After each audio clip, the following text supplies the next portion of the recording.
السلام علیکم، بسم اللہ الرحمن الرحیم۔ ناظرین، میں طارق اسماعیل ساگر آپ کی خدمت میں ماضی کے حوالے سے کچھ ایسی سچائیاں لے کے حاضر ہو رہا ہوں جو آپ کے لیے بہت چونکا دینے والی اور بڑی کارآمد بھی ثابت ہوں گی۔ آپ کو نہ صرف حالات کو سمجھنے میں مدد ملے گی بلکہ آپ ماضی کے حوالے سے مستقبل کی پیش بندی بھی اچھی طرح کر سکتے ہیں۔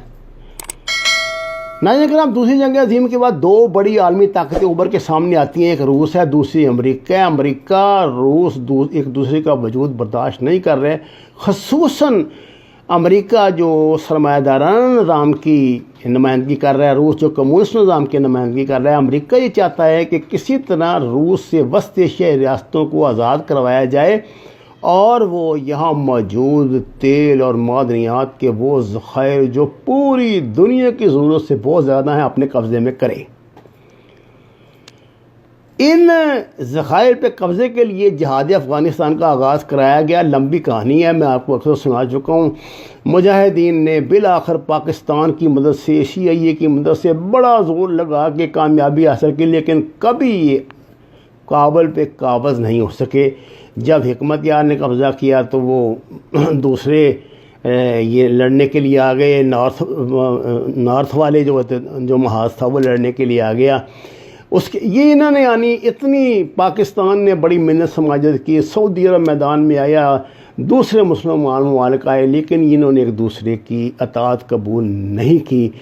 اس ٹینشن میں وہاں طالبان کی قوت ابھرتی ہے، جس سے امریکہ کو امید پیدا ہوتی ہے۔ جیسے موسیٰ کے گھر میں حضرت موسیٰ کی پیدائش فرعون کے گھر میں ہوئی تھی، اس طرح طالبان کی پیدائش بھی امریکہ کے گھر میں ہوئی تھی۔ طالبان کی مدد سے امریکہ کی مدد سے، پاکستان کی مدد سے طالبان نے بالآخر کامیابی حاصل کی، برسر اقتدار آ گئے۔ اس دوران طالبان 1996 میں یہ افغانستان آلموسٹ ان کے کنٹرول میں تھا۔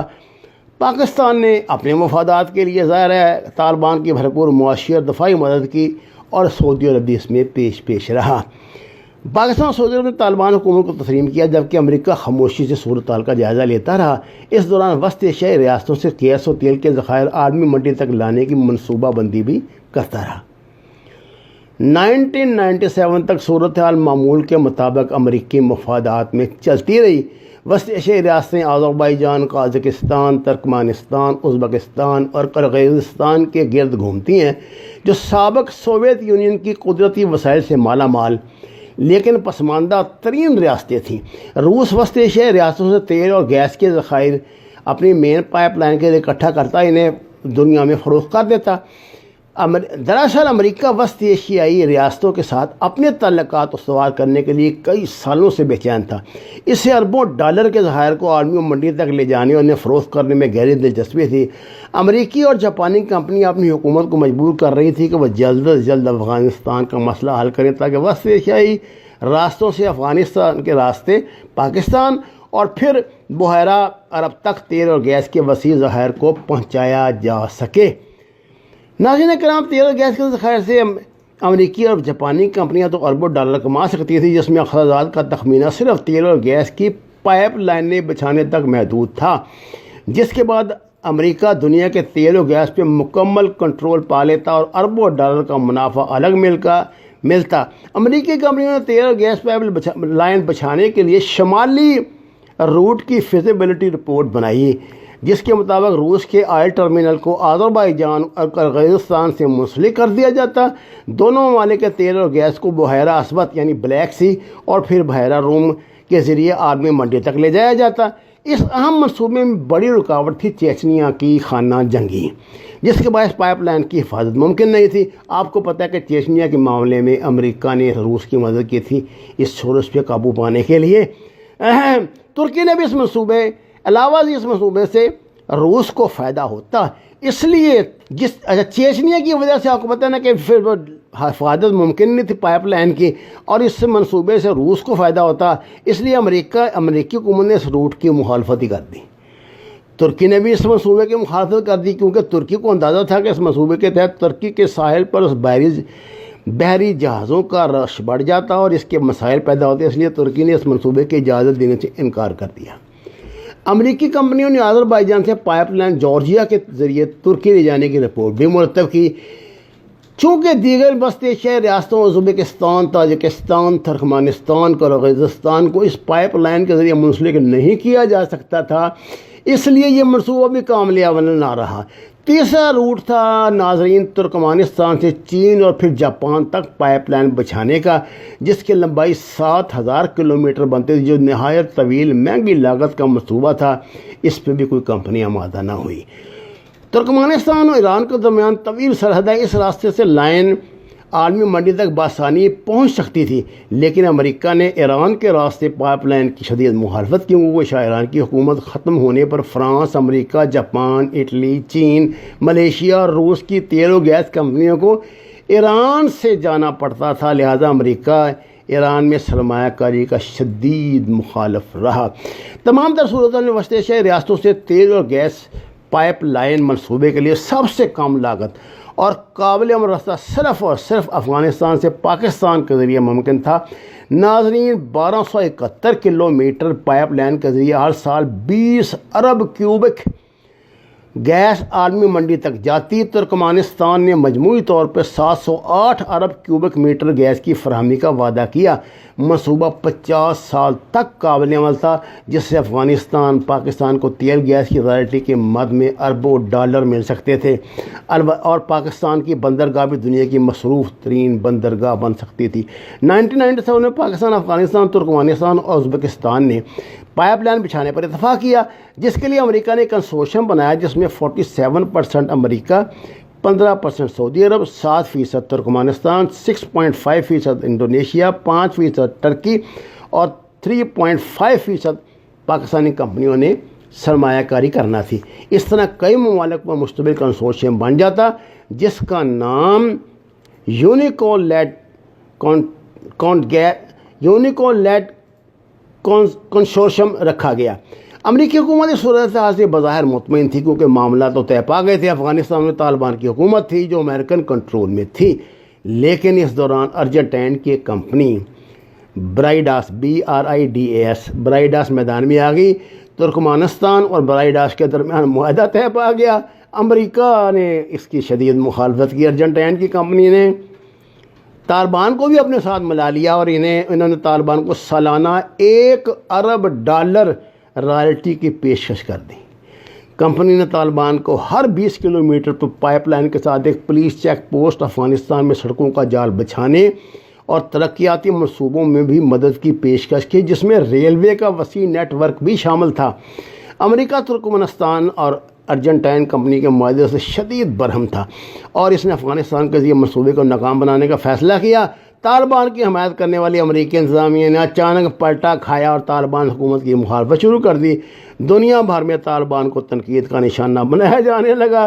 طالبان کو دنیا کے سامنے انتہا پسند ظالم کے طور پہ پیش کیا جانے لگا، جو خواتین کی حقوق کی پرواہ نہیں کرتے۔ یک افغانستان کو انہوں نے دہشت گردی کا مرکز بنا دیا، وہاں القاعدہ بھی پیدا کر دی، وہاں اور بھی تنظیمیں پیدا کر دیں۔ عالمی تجزیہ نگاروں کا کہنا ہے کہ القاعدہ امریکہ کی پیداوار ہے، جس کے ذریعے امریکہ اپنے مقاصد کے حصول میں سرگرمی عمل ہے۔ القاعدہ کی سرگرمیوں کو جواز بنا کر 1998 میں امریکہ نے اسامہ بن لادن کے ٹھکانوں کو نشانہ بنایا۔ اس پہ الزام عائد کیا کہ اسامہ بن لادن امریکی تنصیبات پر حملوں میں ملوث ہے۔ حقائق کی روشنی میں اس امر کے شواہد ملتے ہیں کہ امریکہ نے خطے میں پہنچ جمانے کے لیے القاعدہ کو تشکیل دیا۔ پھر امریکہ میں 9/11 کا ڈرامہ رچایا گیا، جس سے متعلق کئی تحقیقاتی رپورٹیں آپ کے سامنے آ چکی ہیں، جن میں دعویٰ کیا گیا ہے کہ 9/11 کا واقعہ جو ہے ایجنسیوں کی سازش تھی، CIA کی، موساد کی، ان کی سازش تھی۔ امریکہ نے 9/11 کا جواز بنا کے افغانستان پہ حملہ کر دیا، جس کے بعد 2001 سے آج تک امریکہ افغانستان میں موجود ہے۔ امریکہ عراق میں مہلک ایٹمی ہتھیاروں کی تلاش میں گیا تھا اور عراق پر قابض ہو گیا، جہاں سے اربوں ڈالر کا تیل ہڑپ کر گیا، جس کا کوئی ریکارڈ موجود نہیں۔ اربوں ڈالر کا تیل چوری کرنے کے بعد تیل کے کنوؤں کو آگ لگا دیا تاکہ کوئی ثبوت ہی باقی نہ رہے۔ اسی طرح اسامہ بن لادن کو افغانستان کو نشانہ بنایا گیا۔ 8 سال گزرنے کے بعد القاعدہ کا سربراہ انہیں نہ مل سکا، نہ ہی ملا عمر ان کے قابو آئے، اور اب وہ تاریخ آتی ہے جو آپ کے سامنے ہے، جس میں اسامہ بن لادن کو یہ حملہ کر کے اپنا آپ میں مارتے ہیں، اس کے بعد تاریخ ایک نیا ورق پلٹتی ہے اور جناب یہ نئی سے نئی یہاں سکیمیں بنتی ہیں، امریکن آ جاتے ہیں، نارتھ الائنس کی حکومت وہاں پہ قائم کروا دیتے ہیں، اور یہ سب ہماری آنکھوں کے سامنے پاکستان پہ سیلاب چڑھا دیتے ہیں ان کا، مہاجرین کا۔ لیکن اس دوران پاکستان کو اور افغانستان دونوں کو اس بات کا احساس ہو گیا، پاکستان کو بطور خاص کہ طالبان جو ہیں وہ پاکستان کا اسٹریٹجک اثاثہ ہیں، اس لیے پاکستان نے ہر ممکن ان کی مدد کی۔ بدترین حالات میں بھی پاکستان نے طالبان کے ساتھ جو تعاون کیا، جس طرح انہیں اسٹیبلش کیا، جس طرح امریکہ سے ان کی جانیں بچائیں، میرا خیال ہے کہ یہ احسان افغان تو قیامت تک نہیں بھول سکتے، یہ کر سکتے۔ ناظرین کرام، منصوبہ وہی ہے۔ امریکہ اب یہ چاہتا ہے کہ وہ طالبان کو کسی طرح راضی کرے، اس لیے فوجیں نکال رہا ہے، اور مقصد کیا ہے کہ یہ جو ان کا پرانا منصوبہ ہے گیس پائپ لائن کا، یہ شروع کیا جائے اور امریکہ یہاں کی معدنیات پہ قبضہ کرے، یہاں کے گیسوں پہ قبضہ کرے۔ 1961 کی ایک سروے رپورٹ کے مطابق بامیان میں صرف 2 ارب ٹن سے زائد لوہے کے وسیع ذخائر موجود ہیں، جبکہ افغانستان کے پہاڑوں میں تیل اور گیس کے وسیع ذخائر کی نشاندہی کی گئی ہے۔ امریکہ افغانستان میں طالبان کو کچلنا چاہتا ہے تاکہ اس کی کٹ پتلی حکومت قائم ہو سکے، لیکن امریکہ اپنی تمام تر کوششوں کے باوجود طالبان کو ختم نہیں کر سکتا۔ اب دیکھیے، ایک تو انسان کا نظام ہوتا ہے جو امریکہ نے بنایا، ایک قدرت کا بھی تو آخر نظام ہے، اس نے بھی تو اس خطے کی تقدیر بدلنی ہے، اور جو پاکستان سے متعلق پیشین گوئیاں بزرگوں نے کی ان میں بہرحال انشاءاللہ پورا ہونا ہے، اور یہ سارا کچھ انشاءاللہ ہماری زندگیوں میں اللہ کرے گا۔ صرف ہمیں ہائیبریڈ وار سے بچنا ہے۔ اس ہائیبریڈ وار میں جو ہمارا 5th کال میں جو ہمارا میڈیا بے رحمی سے استعمال ہو رہا ہے دشمن قوتوں آگے اس پہ قابو پانا ہے، تو انشاءاللہ تمام مسائل حل ہو جائیں گے۔ اس بات میں کوئی شک نہیں کہ گوادر منصوبے پر کام سے امریکہ خاصا ناراض ہے، لیکن یاد رکھیے کہ اس راستے کے علاوہ امریکہ کے پاس کوئی اور آسان راستہ نہیں ان معدنیات اور تیل تک رسائی کا۔ وما علینا الا البلاغ المبین۔ ناظرین کرام، درخواست ہے قرآن اور نماز کو ترجمے کے ساتھ جانیے، ہمارے چینل کو سبسکرائب کریں، لائکس دیں، اور ہم نے آپ کے لیے جو نیا سلسلہ شروع کیا ہے، ماضی کے جو واقعات ہیں، جو سازشیں ہیں، بین الاقوامی سازشیں ہیں، ان کے حوالے سے اپنی رائے سے بھی نوازیے۔ آپ کا بہت شکریہ۔